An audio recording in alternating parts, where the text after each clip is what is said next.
folks. It's Thursday, the 6th of February. Middle of a ghost town here. 1.3 million people all hiding. It's dire here. It's very dire. There's people dropping on the footpath, literally. I can't wait to get out of here. It's terrible. A city of 11 million people in lockdown. So here I am sitting at home because after returning from Hubei province at the heart of the coronavirus outbreak, everybody's told you need to go into quarantine. You can't be exposed to others for several weeks. More than 2,000 dead, tens of thousands infected. Rising anger over how the crisis is being handled. Local officials in Wuhan did withhold information. The doctors in Wuhan who were talking about it were explicitly told to shut up. And scientists racing to find a vaccine. We just don't know how this outbreak is going to develop or how many people are ultimately going to be infected or ultimately going to die from this disease. Tonight on Four Corners, how the coronavirus outbreak sparked a global emergency. I'm absolutely fucking petrified. The police are actually knocking on doors and taking temperatures, and if people have got a temperature, they're dragging them out. You don't get a fucking say in it. You don't get an option.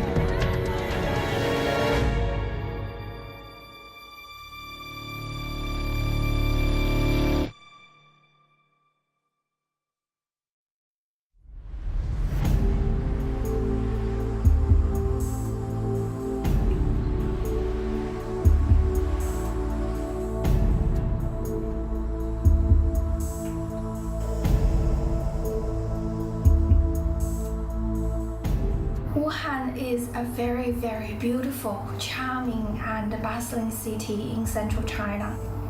It sits on the banks of Yangtze River. It's a mega city. Wuhan is also home to the second most number of universities in China. People around the world come to Wuhan to study.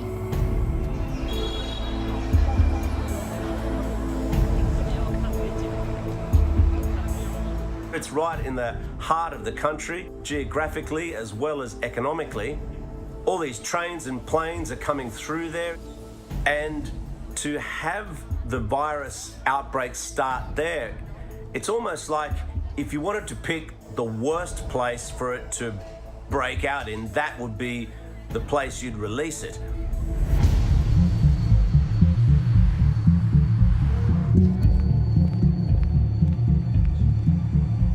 In early December, people in Wuhan begin falling ill with a mystery virus. The first infections in Wuhan started in early December, and I believe the first case in December the 1st. When a new infectious disease appears, it does take a little time to register and become aware that it's new. So there were people presenting with a form of pneumonia. Local doctors suspect the virus originated in the city's seafood and wildlife market. So we think the virus probably originated from bats because that's what the genetic data tell us, but often there's an intermediary animal host.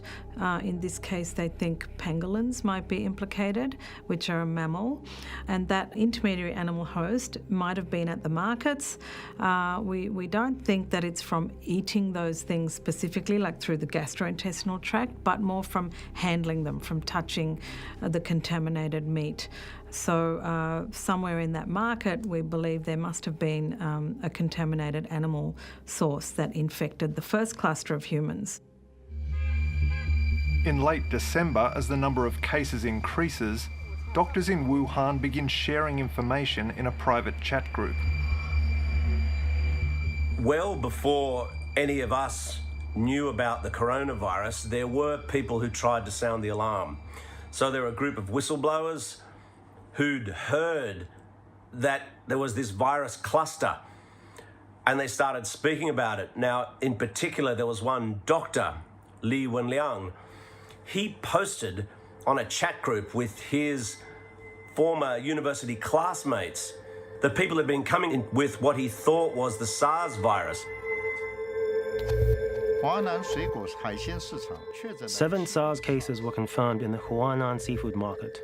The main mode of transmission of the virus is droplet transmission at close range, or contact with respiratory secretions of patients. This can cause a special pneumonia that is evidently contagious and capable of affecting multiple organ systems. It is also called SARS. The patients were isolated in the emergency department of a hospital. Everyone, please be careful. That's scary. SARS is back. The outbreak revived the spectre of SARS, another type of coronavirus, which killed 774 people in 2002 and 2003. The reason why they would have been so concerned at the prospect that this was SARS was threefold. First of all, SARS was super infectious. Second, it had a relatively high mortality rate of 10%. And third, a large number of healthcare workers actually died from SARS because of the complexity with stopping transmission. And I think that was the real concern. On the same day as Dr. Lee's warning, the Wuhan Health Commission sends an urgent internal notice to hospitals on the treatment of pneumonia of unknown cause. Some medical institutions in our city have seen patients steadily with pneumonia of unknown cause. If you find patients with unexplained pneumonia, actively adjust the resources and treat them on the spot. The notice warns them to keep the outbreak quiet. Without authorization, no units or individuals shall release treatment-related information to the outside. I have no doubt that local governments have reported the situation to the central government. So local governments were not accountable to the people at that time, but to the central government. They adopted the policy of concealing the truth from the public but starting to control the epidemic internally. This contradiction prevented them from properly mobilizing to deal with the spread of the epidemic. Dr. Lee and the other doctors continued to share information. Be careful. The WeChat group of our class has been banned. The latest news is the coronavirus infection has been confirmed, and virus classification is in progress. Please don't spread the word and ask your family and loved ones to take precautions. Do not go to the Huanan seafood market in the near future. So when this group of doctors, I think they were university classmates from Wuhan, began sharing the information they had about a strange new virus on this sort of joint WeChat group,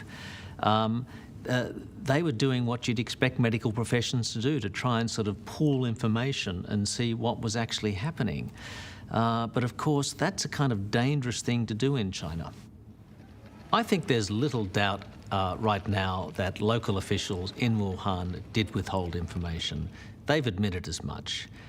The doctors in Wuhan who were talking about it were explicitly told to shut up.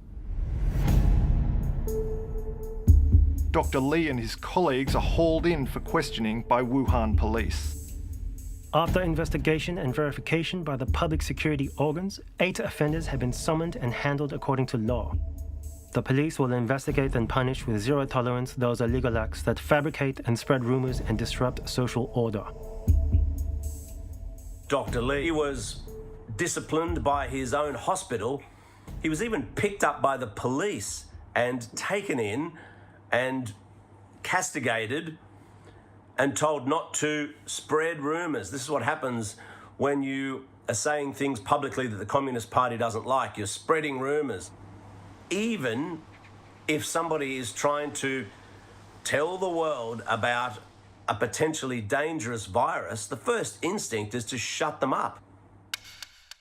Despite the risk of retribution, critics like Dr. Wu Chang, who already lost his university job for defying a ban by President Xi on teaching democracy, continue to speak out over the government's handling of the crisis.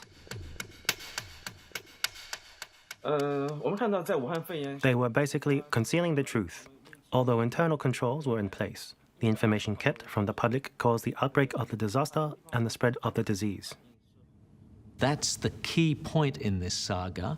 You know, they lost about 2 weeks, maybe 3 weeks, just when the virus was at its sort of nascent point, just at a time where they could have traced it, just at a time where perhaps they could have checked it more substantially. But that was lost because it got caught up in the politics of the information flow and information surveillance in China. 4 weeks after the first infections, China notifies the World Health Organization of the outbreak. Things are about to get worse.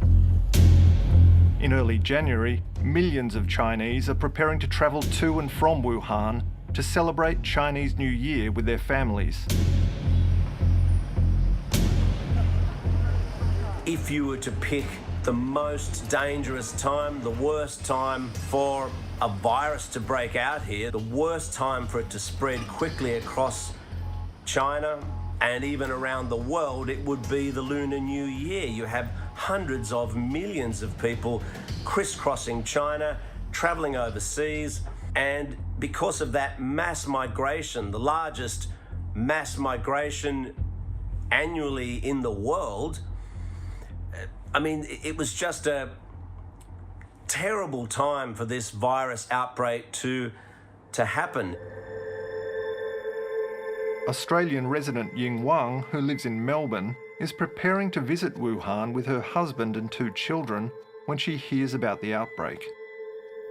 It was a couple of days after our Christmas holiday in Melbourne. I got a video sent over from my cousin in Wuhan, and according to the video, there was suspected SARS-like pneumonia. And I asked my cousin, should I cancel my trip? We waited until probably the first week in January. And then there was an official announcement from our local government back in Wuhan saying that the disease was controllable. And then it sort of, I feel relieved. So we went out. We went out with our trip. Ying Wang and her family arrive in Wuhan on January 9. That same day, a 61-year-old man who had visited the seafood market becomes the first person to die of coronavirus. His death is kept quiet for 2 days.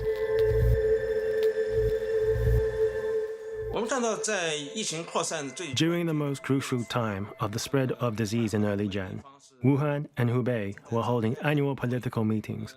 As a result, the first death, which occurred on January 9, was not announced until January 11. After January 11, the data on deaths and confirmed cases plateaued and the numbers had not changed at all. I believe that the local authorities concealed the truth from the public due to political concerns.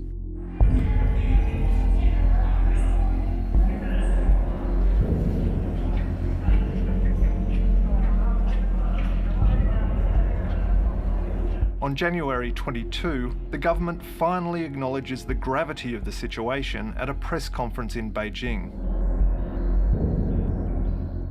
病毒存在变异的可能，疫情存在着进一步扩大的风险。当前，正值春运，人员流动性激增，客观上加大了疫情传播的风险和防控的难度，绝不能掉以轻心，要高度警惕。 9 people have died and 440 people are confirmed to have contracted a mysterious coronavirus as China works to stop it spreading during the Lunar New Year travel rush. It was 22nd of January. That was the turning point. It was Wednesday, and just bad news started coming in. It started with the Chinese official news saying that it's getting much worse than they expected. And then all of a sudden, I think it was the next day, 23rd, I remember, I woke up quite late, like 10 a.m. And suddenly, my dad just told me, oh, we can't go out now. We can't go out. We can't get out of our apartment.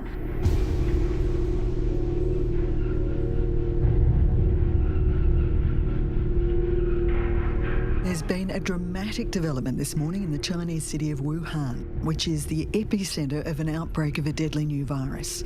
All public transport, buses, trains, ferries and the airport have been shut down as authorities scramble to contain the spread of the coronavirus.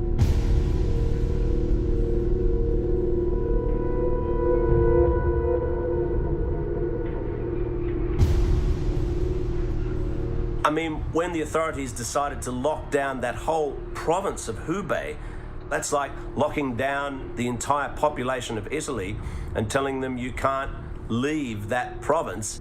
It was really the moment when everybody knew, all right, this is a big problem.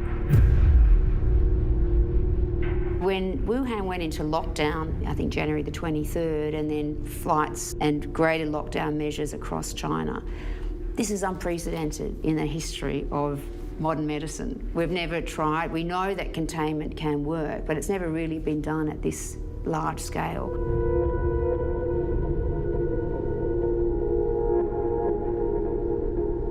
The day I learned that Wuhan was in lockdown, I felt quite shocked, and I immediately started worrying about food supply, and I had to stop everything on the day, just started messaging everybody to find out, is that really the official news? How serious is this announcement?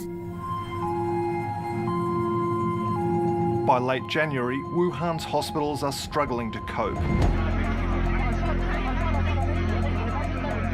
And medical staff are under intolerable pressure.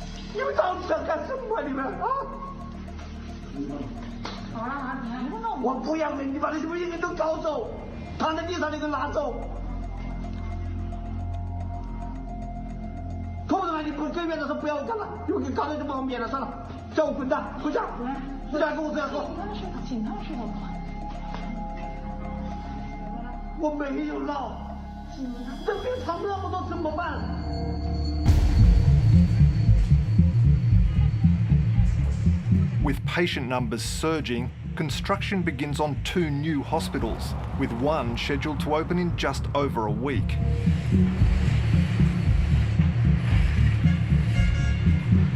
Even though Chinese authorities have effectively shut down several cities, the World Health Organization says it's not yet a global health emergency.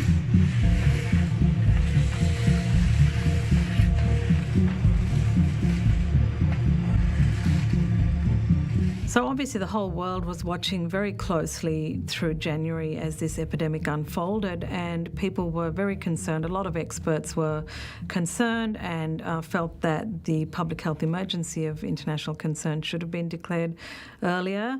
I think people were harking back to Ebola and what happened there, and they were afraid of delays that might have been very costly in terms of the ability to save people's lives. Australia's first case of coronavirus has been confirmed in Victoria as New South Wales announces it has 2 probable cases.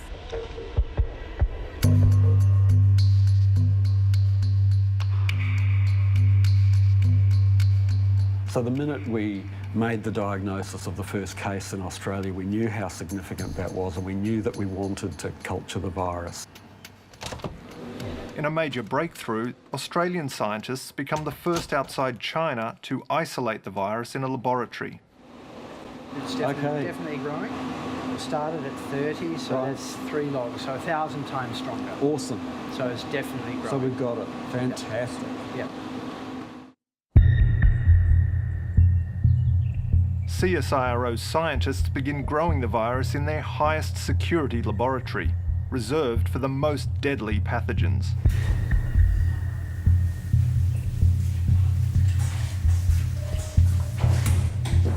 We don't actually know how dangerous this virus is. We know it kills people, but we don't know how many, and we don't know exactly what the mechanism is by which this virus kills people.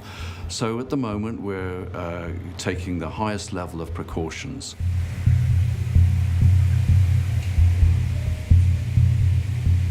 Our staff can only usually work about 4 hours in those suits and in those conditions, because it's very stressful to imagine you're actually working with such high volatile agents.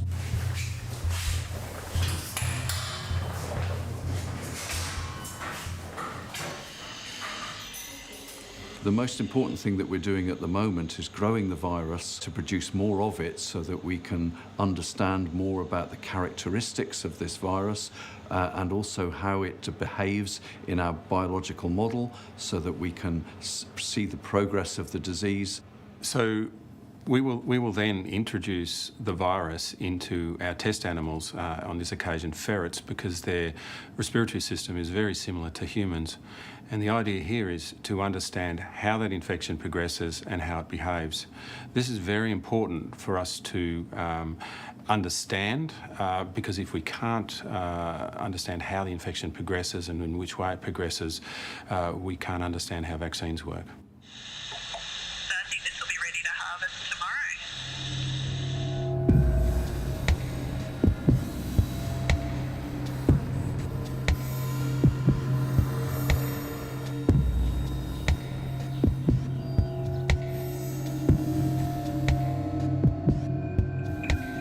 In China, the escalating number of infections prompts a rare outburst of anger online against authorities. 我请问一下，他妈的，这个地球上还能找出第二个国家，是这么扯淡吗？你整个地球还能找出第二个国家、第二个政府像这个样子搞吗？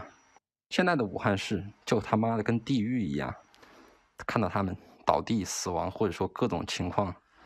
那些悲剧，今天是大年初一啊，本来是一个非常高兴喜气的日子，这个时间段，但是眼下你觉得我们武汉人民或者说一个中国人能高兴得起来吗？在这次武汉肺炎过程当中，中国网民 It can be said that the more than 900 million Chinese citizens who are equipped with smartphones have been extremely dissatisfied with the situation of Wuhan pneumonia in the past 1 month or so. From my own observation, this level of dissatisfaction is unprecedented in the past 8 years. They have been tremendously dissatisfied with Wuhan local government's ineffectiveness in epidemic and disaster relief. The predicament the Wuhan people have been put into from the city lockdown, the paralysis of the local medical institutions, and the huge risk they have to face.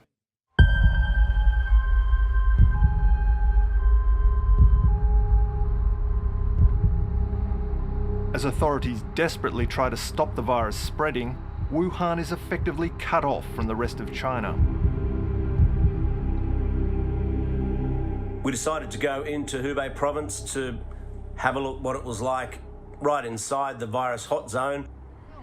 As we got closer and closer to Hubei, the roadblocks were becoming more serious and in fact looked like something out of an apocalyptic movie. The police are making all the cars pull over to the side.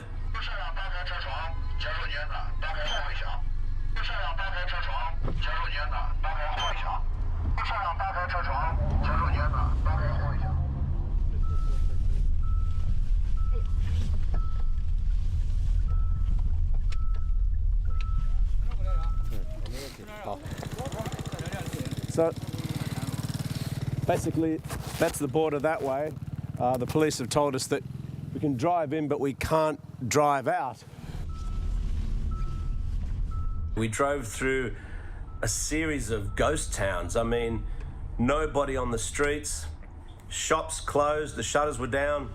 And this is during Spring Festival. Normally, this is a time when you'd have fireworks, families, friends gathering to have meals together, celebrating, being happy, and instead it was completely dead and in fact pretty eerie. The outbreak of the coronavirus in China has finally been declared a global health emergency after a rapid escalation in the number of infections during the past week. There are almost 8,000 cases in 18 countries, including 9 in Australia. So here I am sitting at home and reporting from where I live. That's because after returning from Hubei province at the heart of the coronavirus outbreak, everybody's told you need to go into quarantine. You can't be exposed to others for several weeks. This city, Beijing, if I look out the window, it's dead. I mean, there are hardly any people in the streets.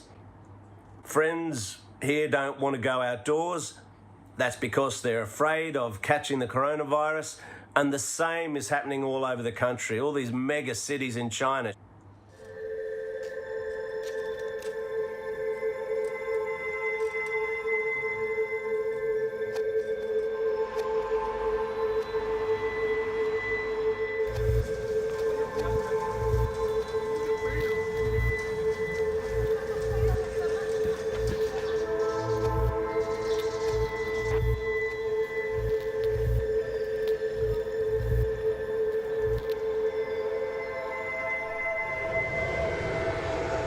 The government is taking drastic action to stem the coronavirus. Foreign nationals coming from China are now banned from entering the country. I think from a disease control point of view, we want to continue these for as long as is feasible. There's just so many major economic consequences of the travel ban that I think at some point we'll have to make the decision to lift the bans. But if we can keep them going as long as possible, that will be beneficial from a disease control point of view. Hundreds of Australians remain trapped in Hubei province. So this is a view from my window, and it's been really good weather today, but we're not going out. And this is our central garden at level 6. So it's a bit shame that we're stuck at home. Otherwise, it could be a really good day out. I really just want a more firm answer from anywhere, really, from WHO or my local government. So how bad really is? I'm still having this question. How serious is this whole pandemic? Even though every day we watch the numbers, infected number of people, also the death toll keep going up. Just, yeah, I need to, I don't know. I need somebody to assure me this is, I don't know, I feel like the end of the world.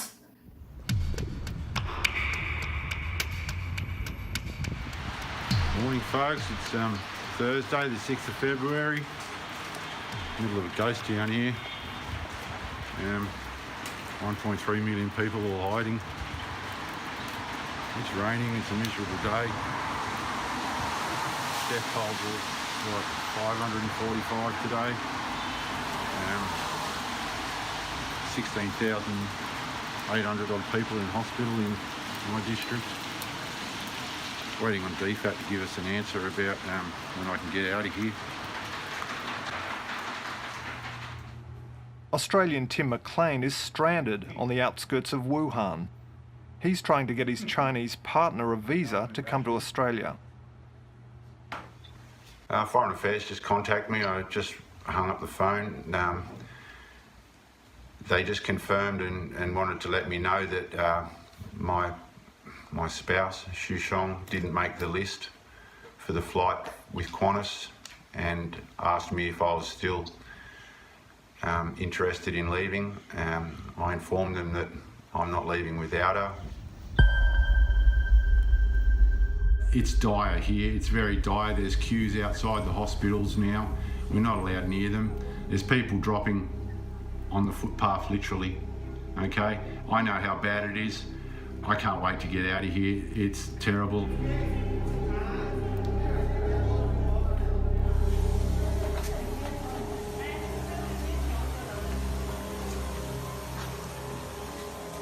So this is them spraying right outside our front door. They've been doing this all through the city regularly. The local council have been going out and spraying disinfectant around everybody's doorways. So I suspect they're spraying to stop infections coming out of the sewer.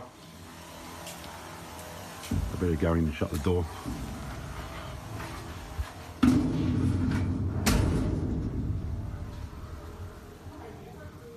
I've seen medical folks turn up 2 doors away from me, 20 metres from my front door, and take a lady away that was infected. They also took a son. The son returned home 24 hours later. He was okay. We haven't seen or heard of the lady since.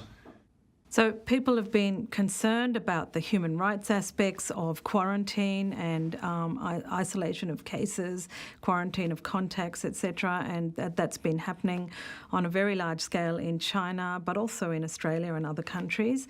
From a disease control point of view, putting aside other issues, from a disease control point of view, it works.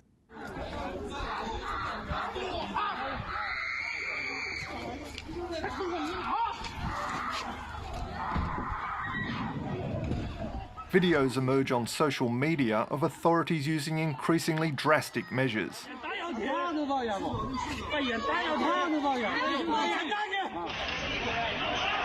强行啊，一家4口啊。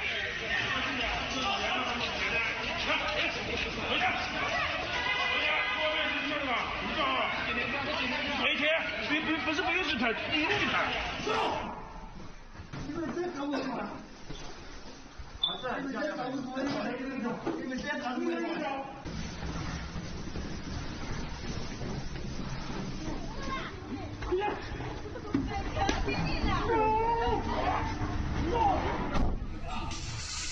Around China, residents post scenes claiming officials are welding the doors of apartment buildings shut so people can't get out. 哎，那个是门吗？才敢那门哦，把门封的了。你看那个电焊，工在那块焊的，那中间是一个门，你看，可怕。把门洞都焊死了，不让出屋了。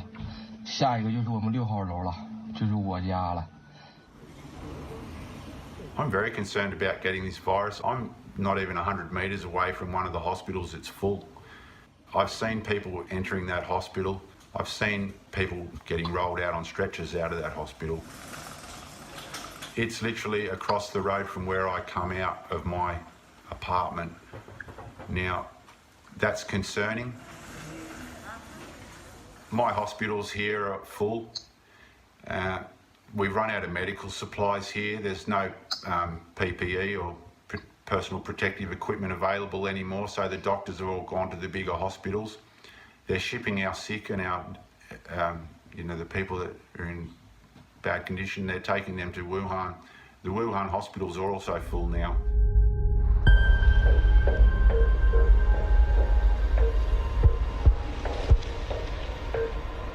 By early February, the virus is in 25 countries, with 216 cases outside China.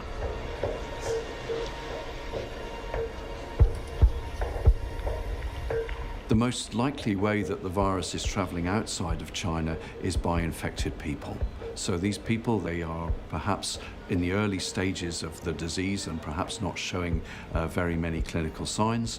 So they are able to get onto planes and they're quite happy to travel. And in all innocence, they are spreading the disease as they travel.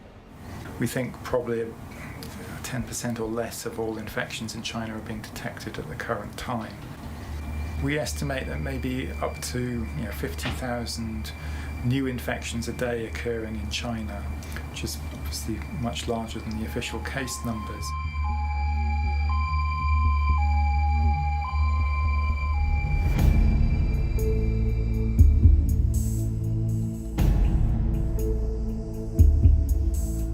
Almost 4,000 passengers, including more than 200 Australians, have spent their first 24 hours officially in quarantine on board a cruise ship off Japan. They'll be isolated on board for the next fortnight, with some passengers growing anxious as their crucial medicines are beginning to run out.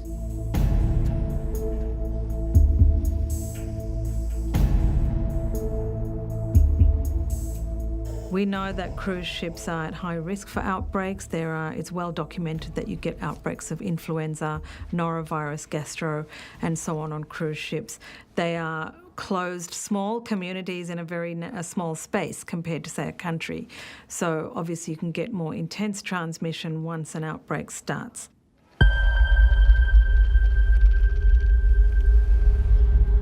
Shocking news breaks that the man who had first warned of the outbreak has died of coronavirus. In China, censors are working overtime to contain an outpouring of anger and grief over the death of the doctor who blew the whistle on the coronavirus crisis. Li Wenliang died from the virus in a Wuhan hospital 5 weeks after being punished by authorities for warning others of a dangerous new virus.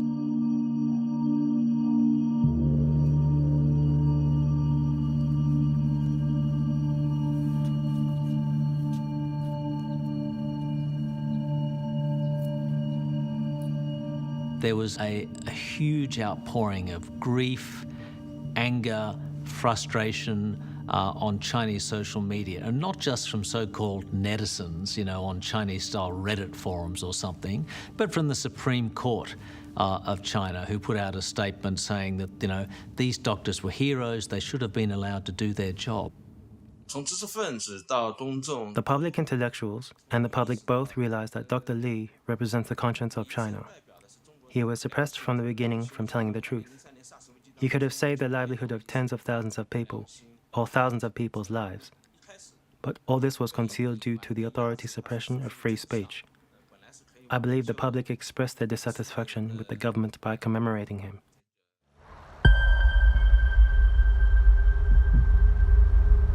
The death toll reaches a critical milestone, overtaking the numbers killed by SARS.3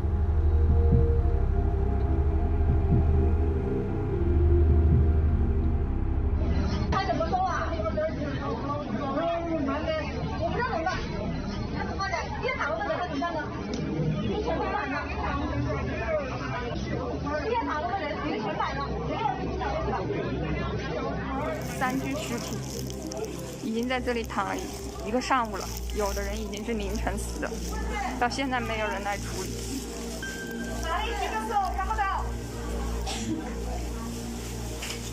然后医生、护士还有病人全部都在这种环境下面工作。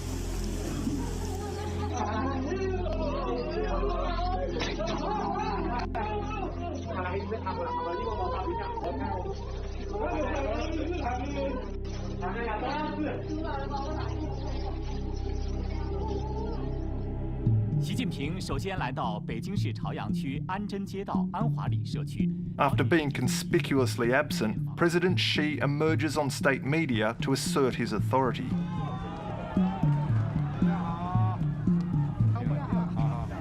菜价怎么样？菜价还行，还行，非常时期就不握手了。但是咱们呢，但是你一定要有信心。没问题。Xi has really lost control of the narrative, and he's struggling to get it back. Now, if that goes on, if they don't get on top of the virus, then that can really damage Xi's image, I think, even with ordinary Chinese people, and that has potentially profound implications because 2-3 years down the track, when he's meant to be reappointed, maybe his enemies will use this against him. So the people directed this kind of dissatisfaction directly to Xi himself and Xi's style of governance, which is, I believe, the most serious threat to Xi Jinping. This is because the foundation of his power is based largely on populism, and the loss of this populist foundation will undoubtedly destabilize his position in the party. Australians still trapped in the coronavirus epicenter in China are tonight preparing for a second attempt at an evacuation flight to Darwin. There is a seat available for my partner Sean and myself on the next available flight out of Wuhan, which apparently is leaving at midnight tonight. We've got 3 or 4 hours to get to the airport. They've sent us all our passes, etc., so we can get through the checkpoints. It's all confirmed. We've got the emails, we've got the thumbs up, so we're out of here. We're heading home. Can't wait, and super excited. So today is our last day in Wuhan. It's been pretty long journey, really. In the past 2 weeks, more than 2 weeks. We've been house quarantined for more than 2 weeks. So tomorrow we're going to get out and go to the airport and come back to Australia. So it's still unreal for me.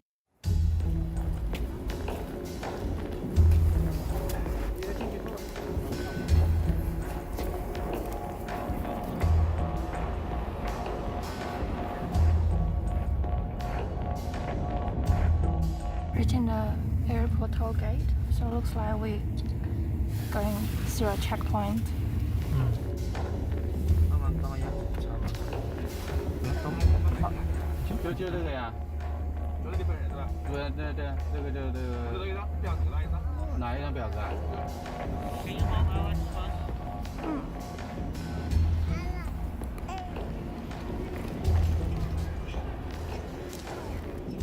It's 2:30, kids are not asleep.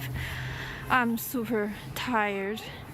We're still waiting about half of the plane, still waiting to be cleared of security and passport control and stuff. A lot of paperwork, a lot of screening, a lot of questions. It's just very, very stressful, really. Let's go. We're out of here. Yes, we're out of here, going home.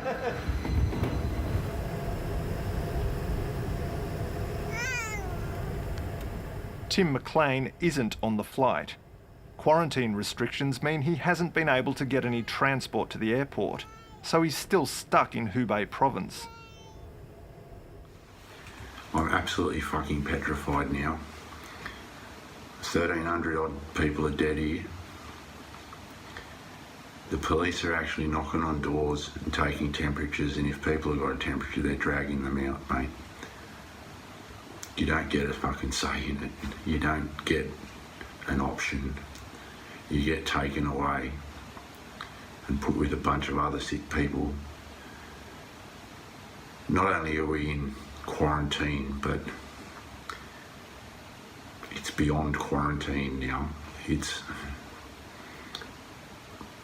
don't even know what to call it. It's quite terrifying knowing that people can knock on your door here and just drag you out for no reason at all because you've got a temperature.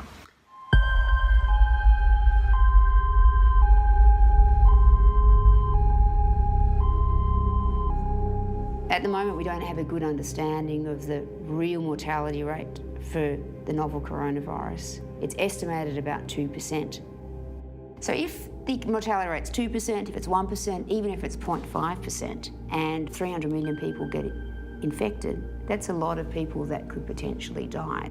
Because if you think back into the Spanish flu, enormous numbers of people died, but the actual mortality rate was less than 1%, but a huge number of people were infected.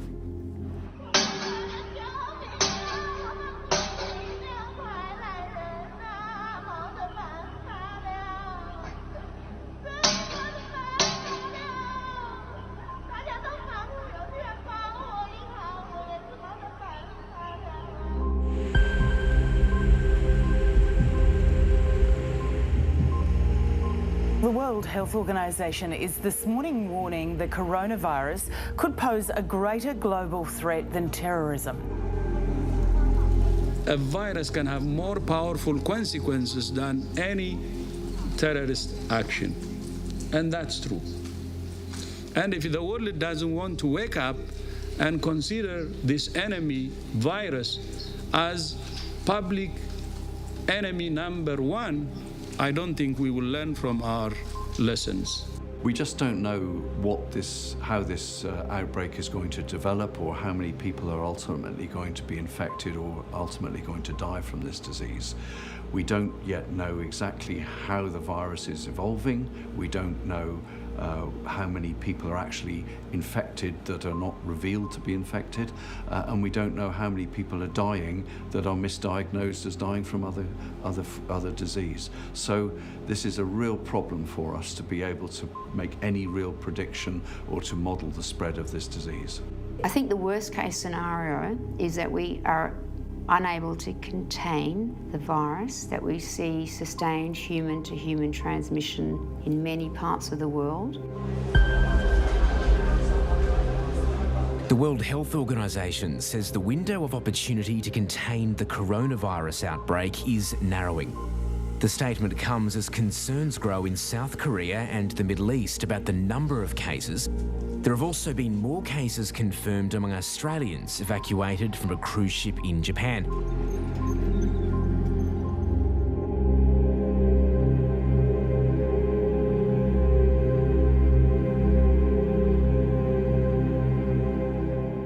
I really don't know what the near future is going to bring.